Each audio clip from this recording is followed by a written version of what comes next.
25 minutes before 11 o'clock. Thank you for tuning in. Gosh, what an exciting Monday it turned out to be. That was pretty cool. And we have another exciting moment here. I love radio. I really do love radio. I honestly don't know a whole lot about it. I did take the test that got me the original license to do this job once upon a time when you had to have a license. But that was so long ago, and it really was surface level. You really didn't have to know a whole lot to do this job, and you still don't really. But ham radio is something that's always kind of fascinated me. I don't know anything about it, and there's an event coming up this Saturday where I can learn, you can learn, we can all learn, and it's over at the National Guard Armory here in Ocala on Southwest 20th Street. Jim Penna, good friend of the show and of the station, is in the studio. He's a member of and spokesperson for the Silver Springs Radio Club, and Tony Blalock is in the studio with Jim. I don't have your credentials here in front of me, Tony. Excuse me. That's okay. But anyway, good morning, Tony. Good morning, Jim. Thank you guys for coming in. Good morning. Good morning. How are you? Doing good. Doing real good. I can remember those days with third-class license. I have one. You have one? I have my old one, too, my orange paper. Oh, yeah. Yes. Oh, yeah. I mean, that was a badge of honor or something. Yes, it was. Yeah. You had to have it. If you didn't do it, you weren't on. You couldn't get this job. Nope. I wonder why they did away. Was that a Ronald Reagan thing? Not to get political, but I don't know. They've don't know. oversimplified.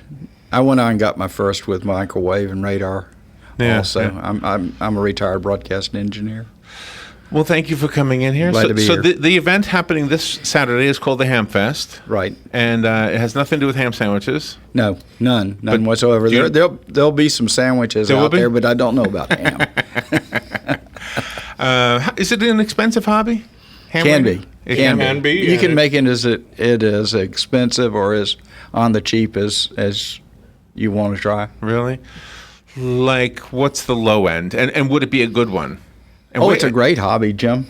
Yeah. There are some inexpensive handhelds that cost under $50. Really? Right. And if you have technical expertise, you can. There's still some kits out there that can be built on the cheap that you can get on the air with. What about the antenna? Doesn't that need to be You really can tall? make your own antenna. You can make your own. That's the That's the fun of it. yeah. That's Out of that's the end of the hobby that is still pretty much Can you use an old TV antenna? in some yeah, aspects. Yeah. You can. It can be as simple as for. I've got a little radio in my handheld. It's not an entry level. It's called D-Star, Uh-huh. and it's actually a 2 meter and 70 centimeter radio. Works through repeaters locally. If you're on D-Star, you can talk all over the world with it. So what is it? Okay, so right now you could turn that on and talk to somebody. And can you do a show on those radios? We were talking about No, this you morning. can't. That's one thing you Yeah. cannot do. The FCC doesn't allow it. Yeah, ham radio is for person to person. It's not for broadcasting. Okay, Right. so you go on there and you talk to people you know or don't know? Don't know and know. That's the cool part of it. You can meet some of the most interesting people in the world. When I was coming up, and Jim, when you were coming up, we had Arthur Godfrey was a ham. Yeah, Really? Yeah. Barry Goldwater was a ham. Roy Neal was a ham. Right. Walter Cronkite was a ham. Right. And His Highness King Hussein of Jordan was a ham. Really? And it was really a moment when you Was ran Donald into Trump those a end ham? of it. Is Donald Trump a ham? Maybe of I'm one not going to sort. get into that. All right. So what? I mean, did you? Okay. Is it more cool to speak to somebody like in Australia than it would be somebody in Bellevue? Like, if I'm sitting right here and where are you? Oh, I'm in Bellevue. Ah, that's disappointing. I'm gonna No. You meet a lot of very interesting people. right in your own neighborhood. Yeah. Yeah, very much so. Does it have any technical problems? Does it interfere with TVs or anything like that? Used to. Not so much anymore. Right. Once they went with cable, that eliminated a lot of the interference. Okay, that Yeah, would make and sense. If not all. And then the digital has eliminated the problem with interference on channel 2 anymore. Right. So, right. It's spread out much wider and doesn't really overload the sets as much. So we want to invite people on Saturday to come by the Armory and Definitely, and see what you've got. definitely. It's So who will show up? I know Doug is showing up. Have you met Doug? Tony, I know Jim knows Doug. I don't know. Doug is a developmentally disabled person, but he's really tech savvy, considering his. Yeah, and I really think this would be perfect for him. He would love this. Well, I think one of the neatest hobbies, and I know I'm very partial. Do you need a license to do this? Oh yes. You do. I've been licensed since '63. That was when I got my ham license, and I've gone through the different levels over that long period of time. It's not as difficult as it used to be. They've done away with Morse code, although Morse code is actually is more popular today than what it used to be. It's a lot of fun. There are devices that can translate the code for you, so you don't have to. Oh, really? You don't have to go translate it the other way too. Yeah. Both ways. Yeah, I use a computer. I had a stroke 3 years ago, and I have trouble transferring what I copy in my head and code to paper. So I've relegated all that to my computer, and it does all my work for me. And it's augmented my abilities with Morse code, and I've actually moved up to much higher speeds. So you said computer, and that leads to a question somebody brought up this morning. Sure. Can you be a ham radio broadcaster with only a computer? Yes, you can. Do you need a license for that? Yes, you do. You got to have a ham license to get on. And one of the things is with D-Star, there's some software that we use, and basically with that software, you log on to a D-Star site. It's actually automatically set up, and all you have to have is a call sign put into that software, and have it registered through a group that's involved with D-Star internationally. And once you're on, you can text D-Star anywhere in the world. So all of these questions that I'm asking, and probably more, will be answered on Saturday? Can be. Yeah. Including the license part scares me, because I think I failed the test. That's no. No? Yeah, Don't get afraid about taking the test. Taking the test is not difficult. Yeah, you purchase a license manual from the ARRL, and it gives you all of the material you need to study for the test. Oh, it teaches to the test? Yeah. yeah, sort of like the old Cliff's Notes. Okay. And there are 3 levels to amateur radio now: the technician class, the general class, and the extra class. And the technician class is the more simpler of the 3, and it gives you VHF privileges only. And then there's the general class, which is VHF and high frequency privileges. And then there's the extra class, which give you some extra little segments of the band that only extras can go into. So you have a lot of the people that are heavy into what we call DXing, talking to extremely distant stations. And rare stations, most of them are on the extra frequencies. Really? Typically because most of them are running Morse code, and an extra class person has that choice tidbit. What are they talking about? With those guys, it's high by, how good a signal and stuff, because like in the one that ended last week, they were only on 10 days, and they made about 50,000 contacts. They were on a little island. Wow. No larger than, I think it was 8 acres. It was that small, an 8-acre island. That's what I want to live on. Well, there wasn't much there. That's what I want to live they were north of Australia, about 200 miles in the Coral Sea. That is cool. They had a lot of fun. It was a challenge. It was hot and humid, but they had a lot of fun. Tony and Jim will be right back. We've got to take a break. and we'll be right back. Jim Penna, Tony Blalock. We're talking about the Hamfest happening this coming Saturday, the Silver Springs Radio Club. We'll be right back. The weather is brought to you by myfwc.com. Safe boating is no accident. We will see a blend of clouds and sunshine this afternoon. It will be pleasant, 81 to 83, partly cloudy and warm tonight with areas of fog later on, low 65 to 68. There will be some fog Tuesday morning, otherwise it will be warm with a blend of clouds and sunshine, 82 to 84. Wednesday, mostly cloudy, 82 to 84. From the Florida Weather Center, I'm Jeremy Pearson. Hi, this is JP from Penn Flooring here in Ocala. I would like to invite you to come in and visit our spacious showroom where we have solutions for every style and budget. From wall-to-wall carpet to hardwood floors and tiles, we have an unsurpassed selection of flooring. At Penn Flooring, we've provided quality customer service with a family touch for over 25 years. Visit our website at pennflooring.com or come by our showroom, 1201 Southwest 17th Street, just over the bridge. Penn Flooring, quality customer service with a family touch.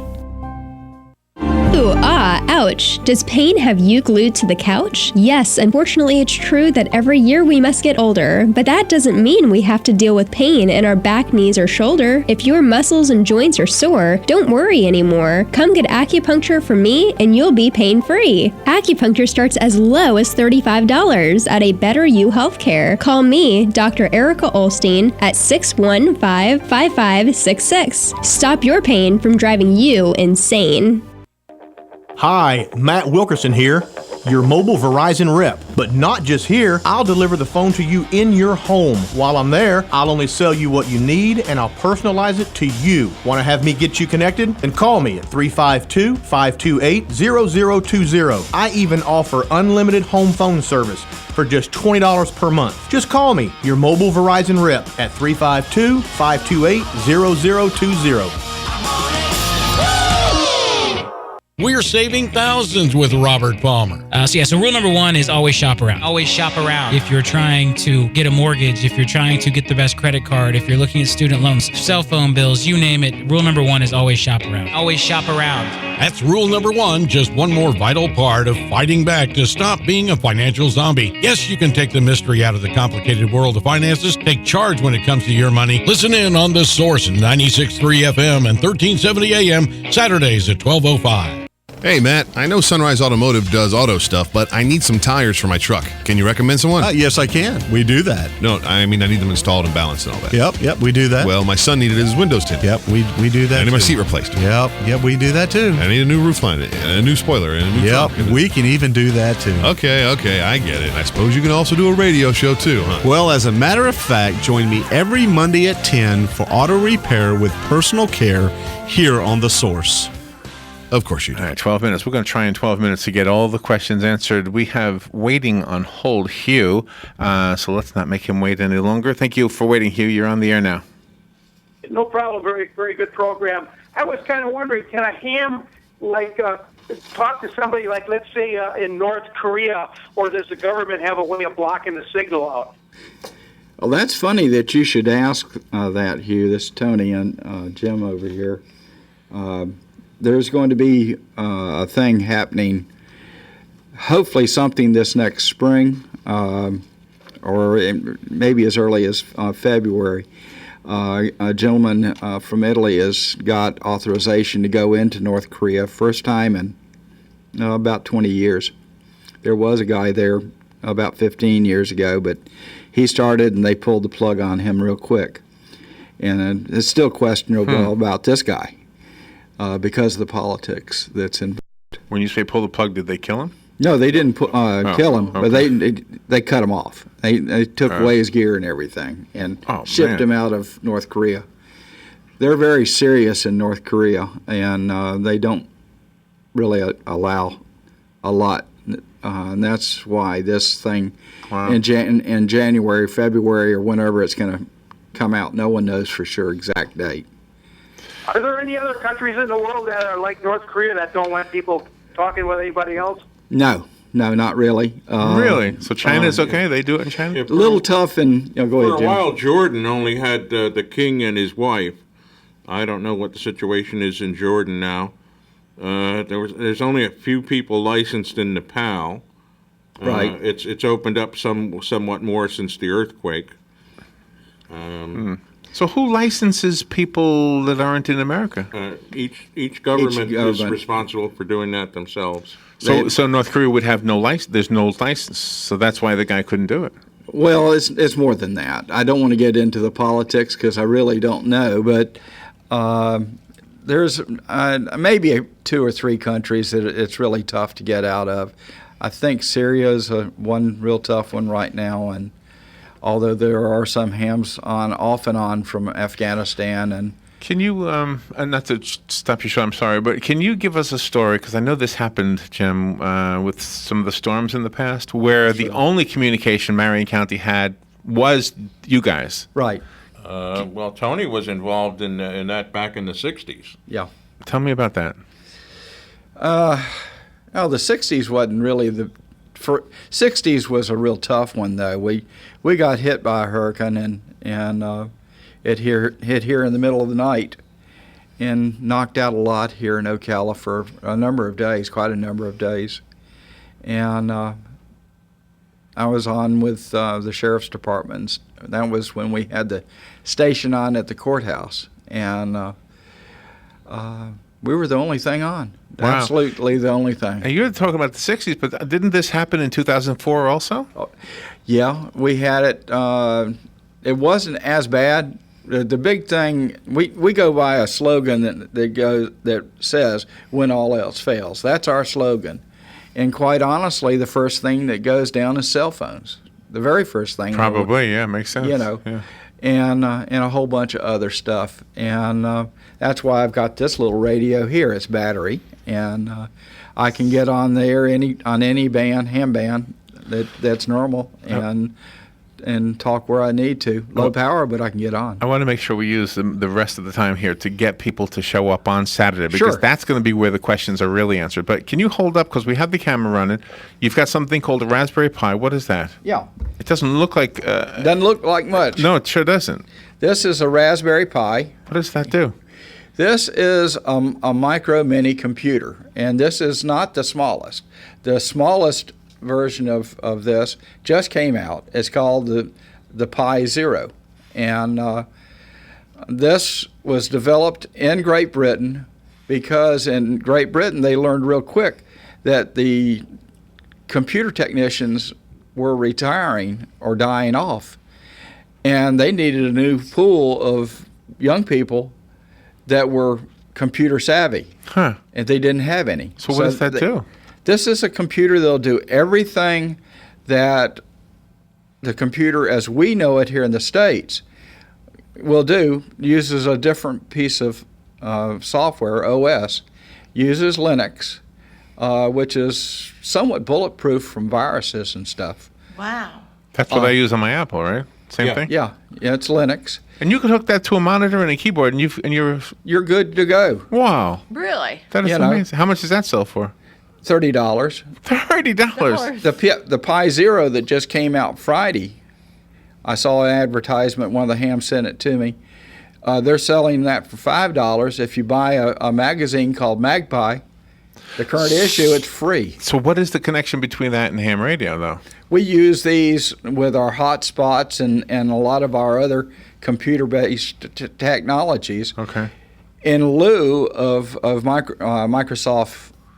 The Microsoft environment. So show up on Saturday. Somebody could ask a question about the Raspberry. Sure. All right. What other devices did you bring? So if I bought that little radio, that one you have your hand on now, I couldn't use it because I don't have a license. Exactly. This little radio here, I got it upside down. I've taken it everywhere with me. It went to Alaska with me 2 summers ago. I had it operational aboard ship. Got approval from the Dutch government to operate aboard their ship. And was talking from the ship on the... that is awesome. It's 5 watts, works anywhere in the world and other places. And where's the antenna? I mean... Well, the antenna port's here, and there's one on the back. So what did you hook it up to in the ship? I had a little telescopic antenna with an antenna tuner on it. Wow. You're like the professor from Gilligan's Island. How much does that cost? That's quite a bit more, about $400. Or 400. But that's still not bad. It's not bad. I was thinking these were going to be thousands of dollars. Can be. But most of the radios that are out there new are $400 or $500. Does it sound? Is the quality good? It's not bad. When you're hearing it's people, tolerable. And some guys always have to have the latest and the greatest, so they sell off their pre-owned rigs at events like these Hamfest. Right. And so. So you have vendors at the Hamfest. Individuals selling their equipment and stuff where they want to move up in technology. Yeah. Oh wow. Yeah, we have there will be vendors with new equipment, and there will be ham operators selling off their recent vintage equipment so they can buy new equipment. Well, I know Doug is looking forward to this. So just if I could ask about Doug specifically, I mean, Jim, you know him. Would he be able to pass this test to get the license? If he studied, he reads. Can I help him? Can he have a helper? Sure. Yeah. Okay. While he's taking the we call them test. Elmers. While he's taking the test? No. Got to take it by yourself. Where do you take it? The clubs has testing sessions about 4 or 5 times a year. Oh, so you guys would do it? Yeah. And we're actually going to have 2 testing sessions Saturday. Really? But it's best not to go in there unprepared. Give me a question. Let's see if I can answer it. Just give me one question. I know I won't be able to answer this. Well, it asks the difference between a capacitor and a resistor and an inductor. Okay, I don't know. I'll ask you a question. Okay. it probably will not be on the exam. Okay. But we've already talked about it. Oh, really? Okay. What's that paying attention? Is it legal to operate in North Korea? No. Hey, he passes. It is not legal. I know that one. Okay. Now you have a third device there that you brought. Yeah, this is my little D-Star radio, and I couldn't use that right now because I'm not licensed. You have to have at least a technician class. What would license. they do to me if they caught me using it? You could be fined up to $10,000. Yeah. Yay. And but I can talk on this microphone, no problem. Well, you got that license. You need another license. No, that doesn't count. The radio station has the license. Yeah, it's right. two different. It's two different branches of the. The license is not hard to get. I've known. Yeah, there's manuals for sale that help you study for the test, and if you study them for a couple of months. Also, we'll be doing a class sometime after the new year to help people study for the technician. And then we're also planning a general class a little later next year. We're not sure of the dates yet. Could I buy one just to listen? Sure. Oh, not a problem. And then I wouldn't be breaking the law. Just to not listen. as long as you don't transmit. Go ahead. I was just going to tell people where the National Guard Armory is. For those who don't know, a lot of people say, I don't know where that is. And now since they built that bridge there, it kind of makes it easier. Covered it up. That's the only sad thing that I see is that bridge covered up that whole access. Oh, I know, but it makes it easier. It's an easier landmark. It actually is. Yeah. So you go over the bridge, which is called the McKay-Williams Bridge, right? Heading, what is that, west? Well, that would be coming west. Well, coming west from Pine. From Pine, you go over the bridge, and when you hit the red light or the green light, you make a left, and you go all the way down that road, and the armory is at the very end of the road and to the left. Parking's going to be across from it. And let me give you the address. It's 900 Southwest 20th Street. 900 Southwest 20th Street. The 2015 Ocala Hamfest, Silver Springs Radio Club. How many guys in your club? About 60 or so. Yeah. Wow. If you actually Google K4GSO, .us. That's our website. K4GSO. Sierra Ocean. What was it? .us. Oh, .us. Okay. Rain or shine, this is an indoor event. Indoor and outdoor. It is outdoor as well? There will be outside tailgaters and inside well, the weather should vendors. be good. Yeah. Will there be food there? Yes. Oh, okay. Do you need any mustard? Probably have it. I got a lot of mustard extra. I won a year's supply of mustard. It's crazy. Is it brown? It was French's, right? French's. Yes, it was French's. Yeah. There you go. Supply. Well, thank you guys. That was fun. And everybody, call us if you need that repeated. This interview will be put on Facebook and YouTube by 2 o'clock this afternoon. Saturday, 8 to 5. 8 a.m. to 5 p.m. There you go. Jim Penna, Tony Blalock. Thank you, guys. That was Thank fun. you. We'll be right back. Broadcasting from the Paddock Mall Studios, this is WOCA, Ocala, Gainesville, The Villages, 1370 AM, 96.3 FM, The Source. Fox News Radio, I'm Pam Puso. Global warming isn't the only issue on President Obama's plate at a climate conference in France. He sat down with Russian leader Vladimir Putin. The White House saying the leaders discussed the crisis in Syria with President